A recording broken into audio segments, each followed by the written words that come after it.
ఏందిరా బాబు, పొద్దున పొద్దున గ్యాంగ్ వార్ అవుతుంది ఈడ. మనం ఈరోజు ఎన్నట్లేని 5 గంటలకు లేచి వాకింగ్కి స్టార్ట్ అయినాం మామ. అట్లా స్టేషన్ దాకా చిన్న వాక్ కొట్టొద్దామని చెప్పేసి వెళ్ళినాం మామ. ఇంట్లోకి వెళ్ళి డైలీ బ్లాగ్స్ స్టార్ట్ చేసినాం మామ. ఇక 100 days 100 వీడియోస్ అన్నట్టు చేద్దామని మెల్ల ఇట్లా చిన్న స్టార్ట్ చేసిన. చూద్దాం హిట్ అవుతుందో ఫట్ అవుతుందో. మనమైతే రా కంటెంట్ ఇద్దామని దిగినాం మామ.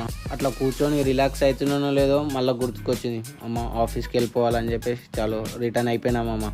రిటర్న్ వస్తుంటే పెద్ద వార్ అవుతుంది. ఏందిరా అని చూస్తుంటే చింటూ బ్రోస్ మొత్తం కొట్లాడుకుంటారు. మనకి ఇక ఆఫీస్ టైం అవుతుందని వచ్చేసినామమ్మ. ఇంటికి వచ్చి టిఫిన్ తిన్నామని చూస్తే మా అమ్మ పులిహోర వేసింది. తినేసి ఇక ఆఫీస్కి స్టార్ట్ అయిపోవాలి మామ. టైం అవుతుంది ఆల్రెడీ. ఈ టిప్పర్ లారీలను చూస్తుంటేనే భయం అవుతుంది మామ నాకైతే. మీకు కూడా భయం వేస్తుందా నాకు ఒక్కనికేనా? ఇట్లా మేడ్చల్ల దుమ్ము చాలా ఎక్కువైంది మామ. మాస్క్ పెట్టుకునే వర్రి. నేనంటే పెట్టుకోలేదు కానీ మీరైతే పెట్టుకోరి. మా వానికి ఏం దుమ్మురా అంటే నవ్వుతుండు వీడు. మన టైం కూడా అయిపోయింది మామ ఆఫీస్ది. ఇంటికి వచ్చేసినాం ఇక. స్టార్టింగ్